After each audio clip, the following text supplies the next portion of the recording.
l'intention de perdre notre temps à aller faire participer à ces dialogues.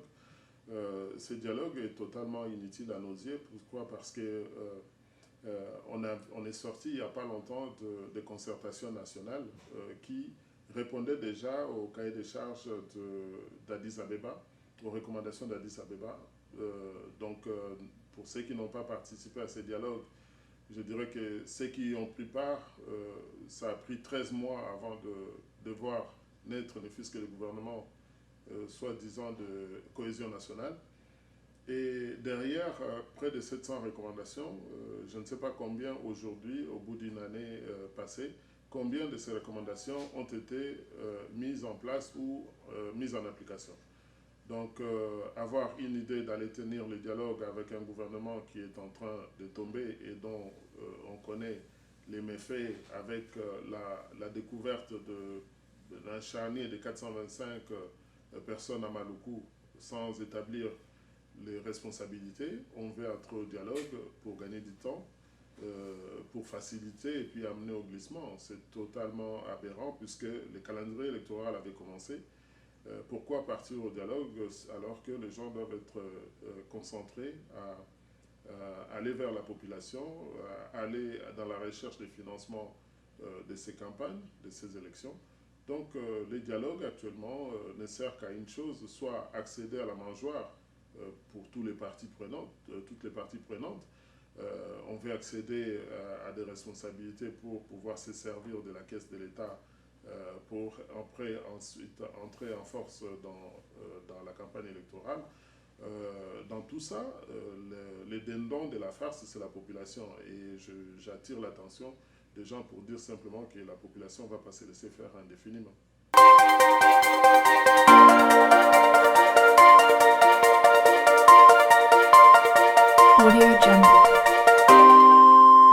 Premièrement, reconnaissons que le découpage de provinces de 11 à 26 a été, comment dirais-je, mis dans la Constitution nouvelle Constitution qui a été votée en février 2005, si ma mémoire est bonne. Par contre, les passages à l'acte, pourquoi un gouvernement qui a eu un premier mandat, ils auraient pu commencer à y travailler, ils ne l'ont pas fait. Ils ont parlé de la rétrocession de 40% aux provinces pour qu'ils puissent avoir les moyens de fonctionner. Ça n'a pas été fait. Il y a beaucoup d'amateurisme dans ce qu'on fait. Et passer la veille des élections, lorsqu'on se plaint qu'il n'y a pas assez de budget de 11 à 26 provinces, ça veut dire que de 110 ministres provinciaux, puisque dans chaque province il y a 10 ministres dans les gouvernements provinciaux, on les passe à 260. Et ces 260 ministres doivent être véhiculés, avoir des bureaux, avoir des équipes de fonctionnement. C'est tout simplement aberrant parce que là, c'est une précipitation. Mais la précipitation, c'est fait exprès pour plonger encore notre pays dans les chaos. Attendre la veille des élections à 18 mois ou 15 mois des échéances de 2016, pour passer de 11 à 26 provinces, diminuer l'autorité des gouverneurs actuels qui sont en poste depuis 2011 ou 2006. Tout ça, c'est tout simplement travailler dans le sens d'accroître et de favoriser le chaos dans notre pays. Ce n'est pas du tout dans l'esprit de faire régner la paix et surtout la gestion. On s'en fout de la gestion en passant de 11 à 26 provinces. J'aimerais ajouter une chose. Nous avons vécu le passage de l'Union européenne de 6 à 25 provinces et ça a pris 50 ans, depuis 1957 jusqu'à à peu près 1955 jusqu'à à peu près 2005. L'Union européenne s'est formée progressivement parce qu'il y a beaucoup de paramètres qu'il faut regarder. Aujourd'hui, on va créer 26 provinces. On ne donne pas aux enfants de toutes ces provinces les mêmes chances pour avoir les mêmes infrastructures en termes d'éducation, de santé, les infrastructures de transport. La viabilité de chacune de ces provinces n'a pas été mise à niveau pour permettre aux gens de pouvoir espérer être à la tête d'une province qui soit réellement viable.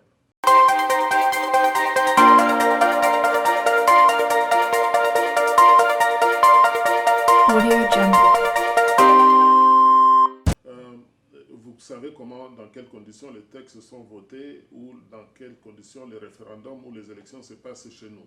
Donc c'est moyennant finance, on ponctue la caisse de l'État, on offre à boire des t-shirts à la population qui, aveuglement, peut ne pas supporter en sachant que les urnes peuvent être bourrées. Et puis quelques années après, on revient pour dire que la population avait accepté. Je crois qu'il y a une bonne partie de la population qui n'avait pas accepté cette constitution. Et on a accepté quand même qu'on a une constitution qui a été promulguée en 2005. Mais ce sont les mêmes personnes qui ont fait cette constitution qui sont en train de la violer à volonté. Aujourd'hui, lorsqu'on dit pourquoi ils n'ont pas fait immédiatement les passages à 26 provinces, ce qui nous aurait permis d'avoir pratiquement 10 ans d'exercice de pouvoir en mettant les 26 provinces immédiatement en place. Puisque pourquoi attendre la veille des élections pour passer ces 11 provinces à 26 provinces alors qu'en parallèle, on se plaint qu'on n'a pas l'argent pour organiser les élections, pour organiser cet État. Le Congo est un non-État. Le pays est totalement désorganisé. La sécurité n'est pas là. L'armée, la police, les infrastructures sont à peine debout. C'est quelques infrastructures flash quand on va les comparer, ne fût-ce qu'à ce qui se fait dans des petits pays qui sont petits en taille autour de nous. On voit bien que ce qui a été fait pendant les deux mandats de Joseph Kabila, c'est une blague par rapport à ce qui aurait dû être fait réellement.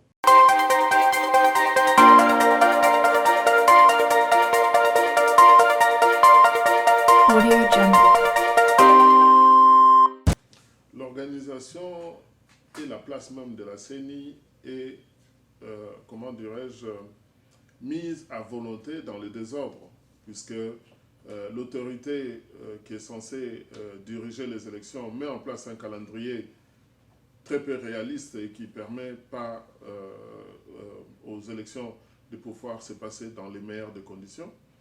D'abord, sur le plan politique, nous savons que notre pays, les acteurs de notre pays qui vivent dans une certaine pauvreté, auraient dû bénéficier d'une loi de financement des partis politiques.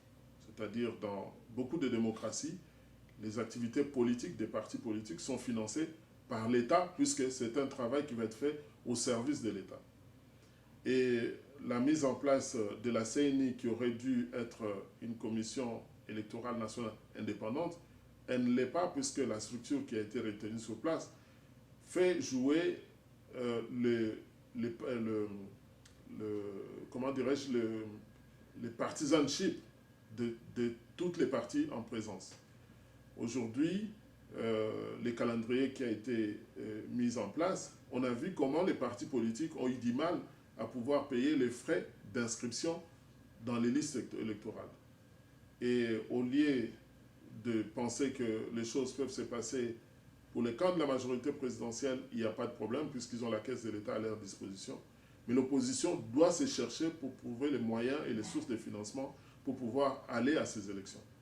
Dans ces conditions, avec la menace que nous savons, puisque la population est dans une telle souffrance que cette menace qu'il y a au niveau de la prolongation, comme on a appelé, jouer sur les glissements, tout ça crée une situation où on ne sait plus où la CENI, où c'est le gouvernement qui est réellement en charge de la préparation de ces élections. Au moment où je vous parle, il y a un flou total, puisque nous ne savons pas ce qui va se passer.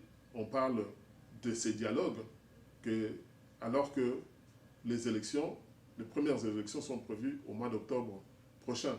Alors si ces élections, si ces dialogues sont tenus coûte que coûte, ça va faire les glissements. Déjà, ces élections, fin octobre, ne pourront pas avoir lieu dans les meilleures conditions.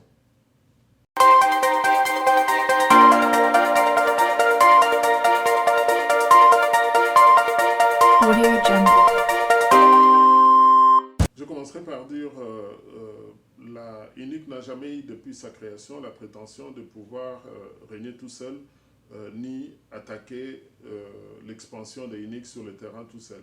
UNIC est né dans la diaspora, nous en sommes conscients. Nous avons vécu des périodes où il fallait faire connaître UNIC dans la diaspora. Je pense que ça a été fait de façon assez intensive. Sur la santé de INIC, je pourrais dire sans être contredit que INIC est le premier parti politique congolais sur les réseaux sociaux. C'est-à-dire dans les nouvelles technologies, nous sommes l'un des partis politiques les plus connus de notre pays, ici sur ces médias. Et je voudrais aussi, pour que les gens puissent comprendre, que hier, les seuls médias qui étaient disponibles pour la population, pour nous tous, c'était la télévision. Mais aujourd'hui, nous avons la télévision sur nos portables. Et dans ces réseaux-là, qui sont dénaturés, nous sommes présents. Et INIC est aussi présent sur pratiquement l'ensemble du territoire national aujourd'hui, avec des bureaux qui n'attendent que le décollage final que nous allons mettre sur pied très bientôt. INIC a déjà des pourparlers avec beaucoup d'hommes politiques qui sont sur le terrain, qui sont connus avec leurs partis politiques, avec lesquels nous nous reconnaissons et avec lesquels nous allons nous allier pour former cette alliance ou cette nouvelle plateforme que nous avons appelée la Renaissance du Grand Congo. Le soubassement de notre alliance est surtout basé sur les programmes économiques qu'INIC porte de 140 milliards. Aucun autre parti politique congolais n'a un programme qui a été validé par les institutions financières et auquel les gens y croient, les partenaires du Congo y croient fermement. Je pense qu'on aura l'occasion d'en parler.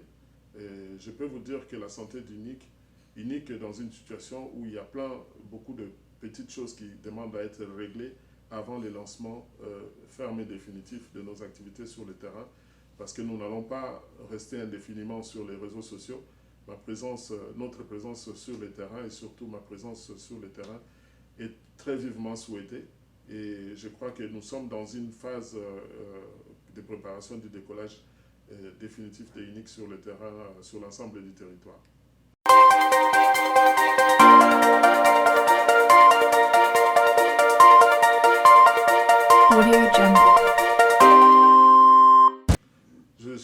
Comme vous n'avez pas donné d'exemple, moi je dirais simplement que certains opposants mainstream, comme tu les appelles, je suis en contact avec eux, nous n'avons pas entendu les dernières minutes pour commencer à nous parler. Nous parlons, nous nous échangeons, nous demandons de nos nouvelles pour savoir comment les choses se passent sur le terrain. Je ne vais pas citer de noms ici pour ne pas non seulement les faire cibler, mais aussi c'est pour leur sécurité. Je dirais simplement que nous sommes constamment en train d'échanger. Je leur donne l'évolution de la situation. À certains, je dis continuez à faire le travail. Le travail souterrain est très important. Ce n'est pas les tambours qui va nous faire aboutir, mais cette communication assez confidentielle nous permet de pouvoir communiquer pour leur dire où on en est par rapport à l'avancement des contacts que je suis en train de développer à l'extérieur.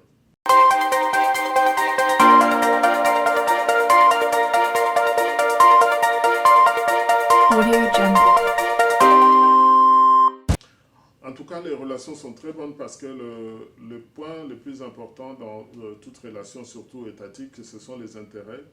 Quelle est l'offre ou quel est le programme que nous voulons implémenter si notre leadership est accepté par la population congolaise ou par la diaspora congolaise sur le terrain. Et c'est de la prévision, de la planification qui fait la différence entre nous et beaucoup de nos concurrents ou des concurrents des autres partis politiques, les leaders des autres partis politiques. Nous avons fait un programme qui est planifié, chiffré, que nous avons montré aux gens ici aux États-Unis, que mon séjour en France m'a permis de confronter avec le monde industriel européen et au niveau des instances de l'Union européenne pour dire voilà où nous voulons partir. Et ce programme a été sérieusement apprécié et je pense que nous avons offert cette possibilité d'alternative que les partenaires du Congo pouvaient espérer des Congolais. Je vais dire deux choses. La première, c'est que j'ai rencontré en Europe, un peu plus, puisque l'Amérique est un peu éloignée de l'Afrique, j'ai rencontré un peu plus en Europe des Blancs africains. Je m'explique, c'est-à-dire des Blancs qui ont vécu plus longtemps que toi et moi en Afrique et qui se battent pour l'Afrique. La chose que nous n'avions pas nécessairement dans le passé. C'est-à-dire que même avec un langage beaucoup plus tranché, que c'est ce que nous pouvions tenir comme langage. Et cette communauté parle en bien et souhaite de voir l'ère Afrique changer par rapport aux images que l'Afrique donne aujourd'hui, avec l'espoir, en parlant un langage franc et direct, pour dire que votre vision de l'Afrique, c'est celle que nous souhaitons voir l'Afrique demain. J'ai aussi rencontré des gens qui ont compris que pour diriger le Congo, nous devons, nous, dans la diaspora, prendre nos responsabilités. Ça veut dire que faire des tournées ici, puisque ça va rentrer obligatoirement dans mon agenda, c'est se déplacer à travers la diaspora dans les grandes capitales européennes, américaines, en Afrique, pour rencontrer les Congolais qui sont loin du pays, mais qui ont la maîtrise, l'expertise dans beaucoup de domaines dans lesquels nous devons nous appuyer pour devenir, comment dirais-je, devenir effectif immédiatement, pour ne pas perdre du temps. Donc cette phase d'approche-là est très appréciée. Beaucoup auraient pu penser que ce serait une perte de temps de continuer à tourner ici, mais nous sommes obligés de faire cette tournée que nous avons appelée une tournée de recrutement. N'ayons pas peur des mots, puisque nous ne sommes pas ici en train de préparer quelque chose qui doit s'arrêter quelque part. Il faut recruter, c'est-à-dire il faut rencontrer les Congolais.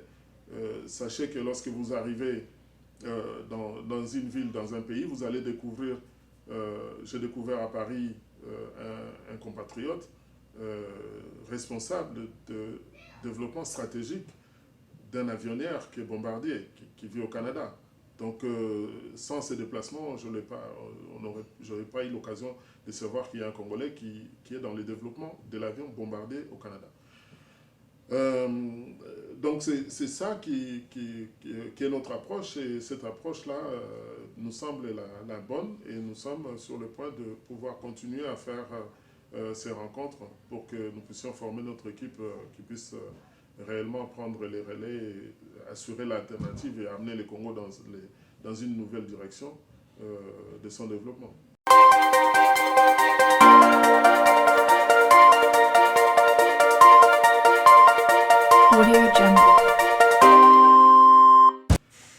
La diaspora, les envois de la diaspora qui s'élèvent à plusieurs milliards de dollars, qui dépassent le budget de l'État congolais, c'est quelque chose d'effectif. Maintenant, dans votre question, vous mentionnez les rôles de la diaspora dans le choix du futur président du Congo. C'est un rôle indéniable, puisque le poumon économique du Congo est entre les mains de la diaspora. Et je crois que c'est aussi cette diaspora-là qui, en 2011, avait choisi comme leader à envoyer sur le terrain M. Etienne Tshisekedi. Donc c'est la diaspora qui avait choisi, qui avait lancé les noms et soutenu la candidature de Etienne Tshisekedi, que beaucoup d'entre nous ont suivi et soutenu jusqu'au bout. Maintenant, lorsque nous qui sommes engagés politiquement, qui allons dans cette campagne vers la population, nous avons un problème de mentalité à pouvoir franchir. La première des choses, lorsqu'on est candidat aux élections, chez nous, dans notre culture, c'est les candidats qui viennent offrir à boire, à manger, les t-shirts et tout à la population. Alors que aux États-Unis ou en Europe, surtout ici aux États-Unis, c'est la population qui contribue financièrement, chacun un tant soit peu, à sa hauteur pour la campagne électorale. Donc, dans ces circonstances, je dirais simplement à nous qui sommes de la diaspora de comprendre que dans toutes les pages des candidats aux élections, quels que soient les niveaux, il y a les pages où on parle des dons, c'est-à-dire qu'un appel aux dons, votre contribution. Si on veut que les choses changent dans notre pays, nous avons une équipe qui est à la caisse de l'État, et nous qui sommes à l'extérieur ou qui n'avons pas accès à la caisse de l'État, c'est par vos contributions, minimes soient-elles, que nous pouvons arriver à changer les choses. Je donne un exemple. Je peux rouler dans une Mercedes que j'ai déjà achetée, mais s'il me manque 20 € pour acheter, ou 20 $ pour acheter de l'essence, c'est lui qui pense qu'avec 20 dollars, on ne peut rien faire pour les élections. S'il me donne 20 dollars, je peux aller à un rendez-vous en mettant de l'essence avec ces 20 dollars et aller à un rendez-vous qui décroche quelque chose de beaucoup plus important. Je donne cet exemple pourquoi. Je donne aussi, je rends hommage à un ami qui est à Paris. Je lui avais posé une question, je dis, mais si vous me donnez 200 € aujourd'hui pour ma campagne, ou bien si vous choisissez de m'amener 2 millions la veille de mon investiture comme chef de l'État, lesquels de ces deux comment dirais-je, contribution est plus importante. Je pense que 200 € aujourd'hui est beaucoup plus important que les 2 millions que vous m'amenez en tant que chef de l'État la veille de mon investiture, surtout que j'aurai la Banque centrale à ma disposition. Parce que je n'aurai pas besoin de tes 2 millions. Si c'est pour mettre dans les projets, oui. Mais aujourd'hui, j'ai besoin de ces 200 $ pour faire un déplacement et aller rencontrer les bonnes personnes qui peuvent faire des chèques plus importants. Donc c'est pour ça que pour UNIC, je ferai un appel à tous mes amis, à tous ceux qui veulent que ce programme de 140 milliards devienne effectif, de ne pas hésiter d'aller sur notre site, que ce soit sur georgesaloula.com ou sur UNIC avec avec des tirets entre chaque lettre, U-N-I-C.net, de pouvoir aller sur la page où on peut faire des dons. Il n'y a pas de petits dons. Vous avez une carte bancaire. C'est 2 €, 5 €. Faites ce que vous pouvez pour que nous puissions aussi avoir une dette vis-à-vis de vous, mais aussi de votre côté, de se dire que vous avez participé à cette aventure que nous sommes en train de mener. Je dirais simplement que la main de Dieu est à nos côtés. Tout ce que je suis en train de faire, c'est entre les mains du Seigneur que je le fais. Et je suis en train de voir plein de miracles. Et beaucoup de gens seront étonnés sur les résultats que nous allons afficher. Mais je compte sur vous, que vous puissiez contribuer à ça pour que ça devienne aussi une fierté pour vous demain que la diaspora a contribué pour que nous puissions apporter réellement ces changements dans notre pays. Parce que dites-vous bien que c'est pas... Et au pays, ils comptent sur nous de la diaspora pour pouvoir les délivrer de la situation dans laquelle ils sont. Nos frères et nos amis de l'opposition qui sont sur le terrain, vous savez dans quelles conditions difficiles ils sont en train de vivre. Parce qu'ils ont le choix entre la prison, la mort, l'exil, ou bien fermer la bouche et être simplement récupérés du côté de la majorité. Mais ce qui est important, c'est surtout votre contribution minime, quelle que soit la taille. Il n'y a pas de petite contribution, mais c'est toujours un acte qui va nous aider à pouvoir aller de l'avant et surtout gagner cette victoire parce qu'elle est à notre portée, puisque la population entend et compte sur nous.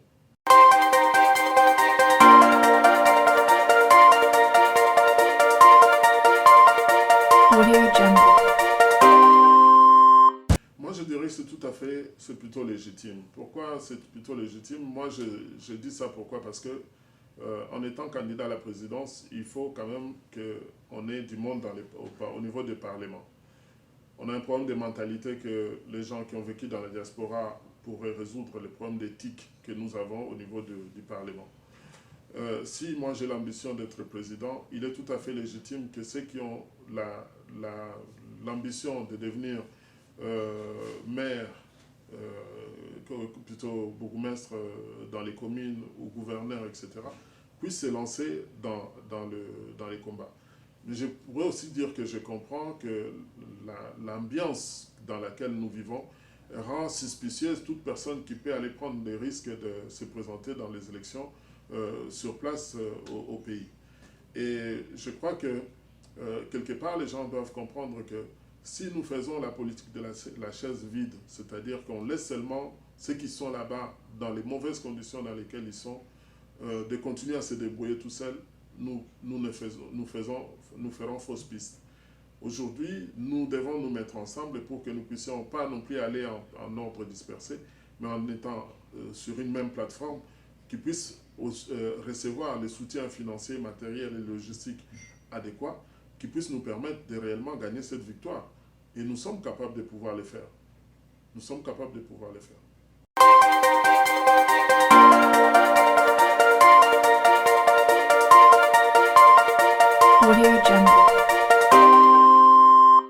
Je suis déjà contre cette loi sur la double nationalité qui pénalise les Congolais d'origine. quand on prend la constitution rwandaise, elle dit clairement que nul n'a le droit d'empêcher un Rwandais d'avoir 10-15 nationalités. La nationalité rwandaise d'origine est irrévocable. Donc, la nationalité congolaise d'origine doit être irrévocable. Certes, notre pays est dans une situation où les étrangers qui viennent, ils font n'importe quoi dans les pays. On a besoin d'avoir un État fort, mais pas un État fort contre Mundibu, Munyanga, Muluba, les Ngwaka, les Mbuza. On est sorti de ces pays dans quelles conditions? Pour certains, on était sorti pour étudier et rentrer. La situation des pays est devenue désastreuse. On était obligé d'avoir des cartes de séjour, de prendre de la nationalité. Aux États-Unis, il y a une règle simple. Quand vous arrivez, après votre green card, 3 ans après, on vous donne le droit d'avoir la citoyenneté américaine. Mais le premier ministre israélien, si je prends l'exemple de Benjamin Netanyahu, il est citoyen américain. Mais ça n'empêche pas d'être premier ministre et de travailler pour l'intérêt de son pays. Maintenant, cette histoire de double nationalité, ils ont mis 10 ans avec les deux mandats du président Kabila depuis 2006. Nous partons sur 2016. La double nationalité n'a pas été réglée. Pourquoi? Parce qu'on nous laisse dans le désordre. Tout ce qui est désordonné nous arrange. Et surtout les gens qui se mettent contre les gens qui ont la nationalité, soi-disant belge, etc., qui sont dans les institutions. Mais ces gens-là sont chez eux. Ils sont congolais d'origine. La Belgique vous a montré l'exemple. Berthe Mampaka, c'est un Moulouba, il est député européen. Madame, notre sœur Cécile Kenge, est membre et députée à l'Union européenne. Donc, il faut déplacer le débat. Nous savons très bien qu'à la prise sous notre leadership, la nationalité congolaise d'origine deviendra irrévocable. Parce que nous avons aussi des enfants qui sont nés de mixture, de mélange des Congolais avec d'autres nationalités. Il faut protéger ces enfants, protéger leurs droits. C'est très important que les Congolais, on a vu en 2016 des gens qui n'ont ni père ni mère congolais qui étaient candidats à la présidence. Alors, ça fait jurisprudence. Où est-ce qu'on peut aller avec ça?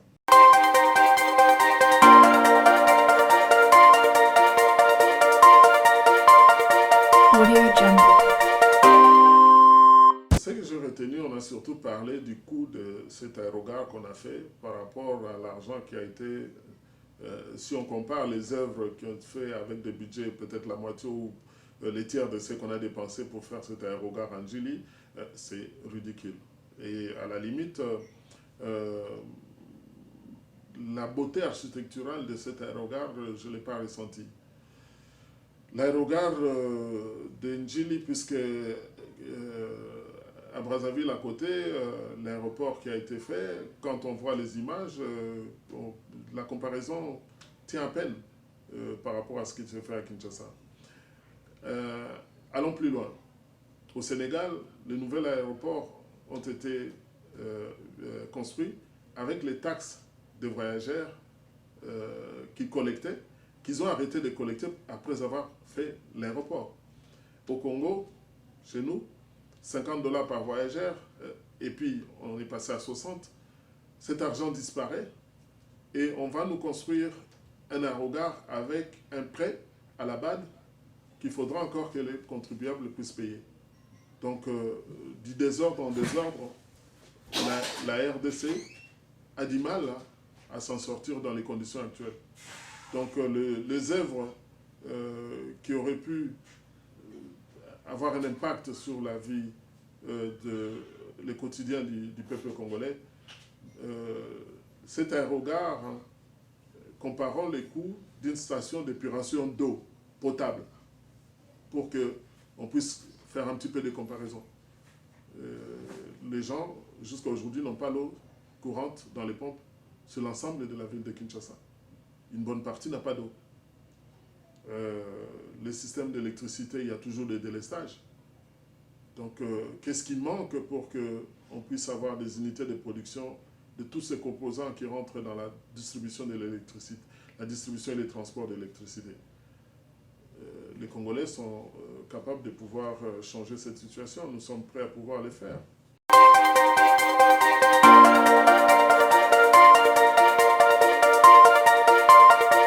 Les mots que je pourrais dire, c'était un réel plaisir de retrouver Washington après 6 mois d'absence en Europe, qui m'a amené à Paris. J'ai fait une conférence à Paris le 6 mars, un vendredi, un jour où les gens étaient au travail. Ma communauté m'en a voulu puisqu'ils ont beaucoup apprécié les messages et ils ont demandé qu'on puisse repasser un week-end dans une salle un peu plus grande parce que beaucoup de gens voulaient réellement nous voir et apprécier les messages que nous avons passés. Je dirais que nous ne l'avons pas fait dans une grande salle. Nous avions l'idée de réunir les entrepreneurs et un certain nombre de corps autour d'un repas sur les bateaux-mouches sur la Seine. Mais cette rencontre à Paris a généré des demandes qui ont fait que mon agenda était devenu difficile à pouvoir caler pour non seulement fortifier la base des connexions avec le monde industriel que j'ai eu à rencontrer, les chefs d'entreprise de différents secteurs, le secteur de la défense, le secteur aérien, le secteur de l'énergie. Et j'étais aussi, du coup, sollicité à faire des connexions au niveau de la Belgique. Donc, ce qui fait que le mois d'avril et le mois de mai, je l'ai passé plus en Belgique qu'à Paris, rencontrer des personnalités européennes, que ce soit belges ou ceux de l'Union européenne. J'ai fait un déplacement rapide en Allemagne où j'ai participé à une journée mondiale des médias, mais aussi rencontré des hommes politiques, certains hommes politiques allemands et surtout échangé avec quelques milliers d'affaires allemands aussi. Je suis, étant toujours autour de la communauté, j'ai répondu à la Convention des Congolais de l'étranger qui s'est tenue à Luxembourg pendant 2 jours où nous avons réfléchi et tiré les bilans sur les 55 ans de l'indépendance de notre pays. Ayant été très longuement absent des États-Unis, il était aussi important, avant de pouvoir continuer ma direction sur Kinshasa, de revenir aux États-Unis pour que ceux qui pensaient que je n'étais plus résident aux États-Unis, que je devais renouer les contacts avec les milliers politiques, stratégiques et autres des États-Unis, surtout leur dire que je suis là et je suis prêt à prendre mes responsabilités pour pouvoir diriger ce pays demain. Je voulais surtout demander à mon peuple, au peuple congolais, de me faire confiance parce que j'ai fait beaucoup de sacrifices pour qu'on puisse arriver au niveau où nous en sommes. J'ai eu l'occasion de rencontrer les plus hautes autorités en France et je pense que j'ai eu quelque chose qu'aucun leader africain n'a eu comme occasion, c'était de présenter les projets économiques de INIC, les projets économiques du Congo de demain à des chefs d'entreprise et des investisseurs français. Je ne suis pas un officiel, mais je suis pris comme un officiel. Donc le milieu d'affaires européen a vraiment beaucoup apprécié notre programme économique. Ils sont prêts à travailler avec nous. Nous sommes en train de leur demander de préparer les projets qui vont implémenter dès la prise du pouvoir par notre équipe et par cette nouvelle dynamique que nous allons amener dans notre pays bientôt. Nous comptons beaucoup sur vous, sur votre soutien.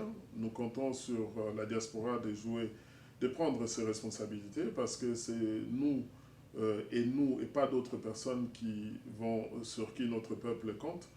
Et nos amis comptent sur nous aussi parce qu'ils savent que grâce à vous qui avez vécu à l'extérieur, nous pouvons commencer quelque chose de nouveau pour faire prendre à notre pays une nouvelle direction. Ne vous leurrez pas. Si vous pensez qu'il faut seulement compter sur les gens qui viennent de l'extérieur pour que vous puissiez les supporter, ceux qui sont à l'intérieur du pays comptent sur vous. Et moi, je compte sur vous, je compte sur les peuples congolais qui sont sur le terrain. Parce que nous qui sommes de la diaspora, n'eût été l'amour pour notre pays, nous pourrions juste fermer nos oreilles et puis continuer à vivre confortablement là où nous sommes.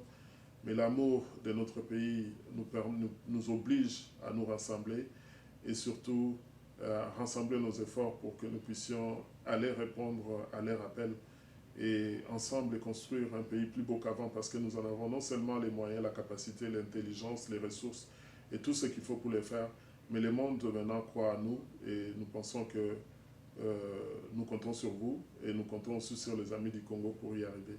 En tout cas, je remercie le Seigneur d'avoir été avec moi dans toutes les démarches que j'ai eu à accomplir au niveau de mon voyage. Je remercie toute l'équipe d'INIC qui se bat sur le terrain et je leur demande de rester confiants que le temps de Dieu va arriver. Ça a été long, mais comme nous disons toujours, quelle que soit la durée de la nuit, le soleil apparaîtra. Nous nous verrons très bientôt. Restez confiants parce que ce n'est pas dans l'air la confiance que nous disons, mais nous avons démontré que nous avons la capacité de faire du Congo ces grands pays à une grande puissance économique. Et cela va commencer sous notre ère. L'espoir est là, c'est la jeunesse. Nous comptons sur vous. Nous comptons infiniment sur vous. Nous comptons sur tous ces enfants qui sont désœuvrés, ces mamans qui sont violées, ces parents qui n'ont pas de travail. Nous comptons sur vous et je pense que j'en dirai plus. Que vive la RDC, que vive INIC et à Dieu soit la gloire. Merci. J'ai message na koyi kopesa ezali na yango eza d'abord que nasali sanza motoba na poto na umelaki mingi na États-Unis puisque base ya projet oyo tosalaki ezalaki d'abord awa na Amérique bongo tozalaki na besoin ya kokende kolakisa mpe baninga mosusu ya Congo po oyo bayokaki masolo ya programme économique oyo tosali ya 140 milliards ya dollars mpona kotelemisa mboka na biso na baprovince nyonso oyo ezali nango. Na programme na biso tosalaki na prévision ya koloba ke soki lobi tokomi na baprovince tuku mibale na motoba, baprovince wana nyonso ife bénéficier na budget ya bamilliard 500 chaque province mpona kotelemisa kotonga mboka ezala te ke tobandi na province oyo ya président de la république e bongo baprovince mosusu etikala na nsima. Na programme wana tosalaki tolobi tokotelemisa Congo bamboka nyonso ya mike ezala baprovince nyonso oyo ekoka kobénéficier na financement ya mbongo oyo ezali ya nini oyo tosalaki na programme na biso. Mobembo nasalaki na poto ememaki nga liboso na France où nalingaki kokonsolider liboso présence ya parti na biso unique na kati ya Paris. Bana Paris basali musala munene, musala kitoko, tobimisaki bongo mutu le 6 mars na kati ya Paris et tosalaki conférence na intention na milieu de semaine mpona rassembler ba médias oyo ya mboka oyo tofandi mpona bazala mpe intéressé parce que na expérience tomonaki ke soki tosali yango na week-end elingaki ezala difficile mpo bamédia bakoka korépondre présent na demande na biso. Tomonaki bongo ke na nsima ya conférence oyo tosalaki na Paris bato nyonso batelemaki bakomi kosenga tosala lisusu conférence mokolo ya poso mokolo oyo communauté na biso nyonso okendaka mosala te mpona ezala mpe na sale ya monene mpo bayoka discours na biso. Nalingi na profite mpona alobela bino ke ezali partie remise puisque mosala elekaki mingi moyen ya kosala lisusu conférence publique. Bato ya Belgique bolimbisa bomonaki nga na Bruxelles mais nazalaki beaucoup plus na baréunion barendez-vous na bamilieu politique na bamilieu d'affaires et permetaki nga te ya kosala kozwa temps ya koprépare ya kokutana na bino mais na rentrée awa tokotia date tokokutana bongo na Bruxelles tokokutana lisusu mpe na bato ya Paris, Londres na koleka na Allemagne mpe tokoleka. Bato ya Canada ezala Montréal ou bien Toronto mais beaucoup plus na Montréal nazali sur na Ottawa na kosala déplacement epa na bino kala te awa na États-Unis natikali bino nabosani bino te otikali na nsima te nakosala tournée dès que possible na baétat mingi awa na kati ya Amérique. Nazali bongo mpe kolancer appel na bandeko ya unique oyo ya Afrique du Sud na mosala monene longoni awa bosali na ozosala na Afrique du Sud. Pour continuer à kosala nga confiance parce que bomonaki badéplacement na nga nyonso ezolakisa bino ke tokangi maboko te tofandi tozozela nzambe asala te. Bomonaki nga nalongwe Washington nake Paris, nalongwe na Paris nake Bruxelles, nake na Allemagne, nake na Luxembourg, nazongi na Paris, ngai bomoni nga na Washington.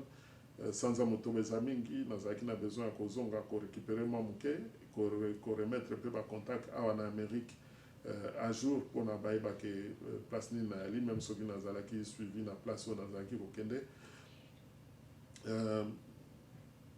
Message oyo après tournée nyonso tosali nasengi mpe merci na bato nyonso oyo baza kosupporte unique na kati ya mboka na baleki mpe bana oyo baza kobundela biso makasi na este ya mboka na kotanga bakombo na bango te mpona sécurité na bango mais base reconnaître que toza vraiment compter sur bango bazali présent dans toutes les provinces na kati ya mboka toza ko représenter bino valablement toza ko travailler tongo butu pokwa mpona ko makoki ezala esika moko bobosana te ke toza na problème makasi ya sécurité na kati ya mboka toza kozwa baprécaution nyonso mpona koya bongo tokutana na bino tosala etumba esika moko na maponomi oyo ezali koya. Na kati ya interview oyo tosali toparle ya makambo ya dialogue wana biso na unique tolingi yango ata moke te mpo toyebi ke eza kodistraire biso mpe kolekisa temps eza mpe kofavorize eloko bango balobi glissement ezali kozwa mandat moko mandat kotravailler sans mandat en attendant qu'un jour élection esalama alors que responsabilité eza ya bango. Bomoni mpe mokili mobimba ndenge etelemeli gouvernement mpona bakoka korespecte constitution et puis calendrier électoral na biso.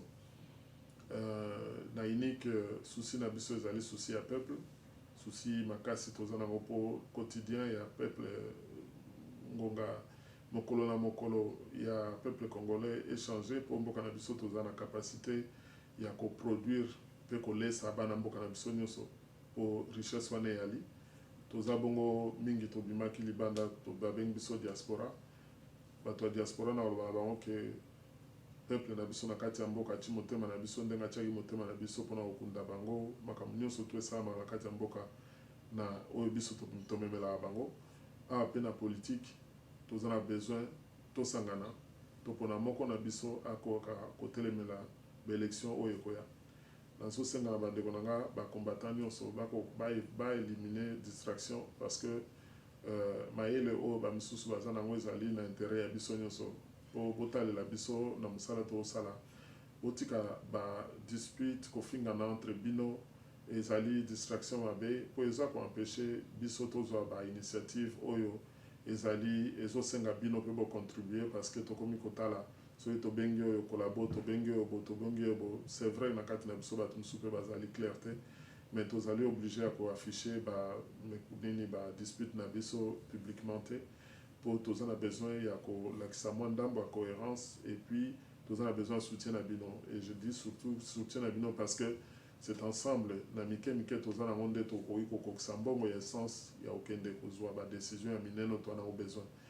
Na explikaki awa ke moto oyo alingi apesanga 20 €, soki aboyi kopesanga 20 € mpo amoni ke ya mbongo moko moke eza bien te parce que na 20 € soki tosangisi yango misato ebimi 60 € nakofuta train nake Bruxelles nake kodiscute na motu apesi ngai chèque ya 100 000 mais yo moto opesaki 20 € soki ezalaki te moyen akende kodiscute na moto alingi apesa 100 000 eza te. Tozopesa exemple wana nyonso mpona koloba ke bamboko tofandi c'est le peuple oyo bozocroire na motu lokola awa na Amérique ozocroire na Obama opesi $3 10 000 personnes bapesi $3 ebimi 30 000 30 000 bokoki koorganize bareunion ya minene. Donc bo sous-estimer oyo boza nango te mpona kopesa biso mpona toprépare baélection oyo et surtout botika biso bato toza kose concentrer sur élection mpo bato wana basurprendre biso te parce que soki chaque fois tozosala baeffort oyo boza kolobaka élection ekosalama tolinga te élection esalama mais mpo basurprendre biso te topola comme ça se passe dans certains autres pays je crois que l'heure est venue pour ça la confiance que nous sommes armés, nous sommes en train de nous équiper pour affronter l'échéance électorale avec tous les moyens qu'il faut et surtout soutien makasi yabino. Nayebi que pasi eleki tellement que bano baza kola libanda ba mama na biso baza violé à tout moment na est ya mboka, insécurité na kati ya mboka, ba processus électoral alambiqué oyo ezosengaka ke to continuer ko beta mutu na mir nyonso wana ezalaka na ebandeli mpe na suka nango. Biso moko tolobaka ke quelle que soit la durée de la nuit, quel que soit molai ya butu moyo esukaka ti etana. Bana Congo nasengi na bino tosengi na bino na mouvement ya unité congolaise bosala biso confiance parce que toza na programme ya kosala oyo tokotelemisela yango mboka na biso elongo na bino nyonso esika moko na nyonso tosali ntina moi ya lelo ntina ngonga lelo eza nyonso na maboko ya kolo ezali nzambe moto azodirige bokasi nyonso tozosala nzambe azodirige ngai na tukanga na reconnaître présence ne na nyonso nga nazosala et il n'y a pas d'autre voie, d'autres solutions. Je sais que nayebi ke ngonga na elere okokamta ko ampeshango oyi yakaneli salama eko salama nzamba kumbama oza un espoir ke mboka na biso otelema parce que tozali obligé otelemisa mboka na biso et toza sur le point otelemisa mboka na biso. Je compte sur vous, beaucoup peut compter sur nga, nous avons besoin de soutien à bino. Nous allons battre la bino place nyonso boyali. Vive la République démocratique du Congo. Merci.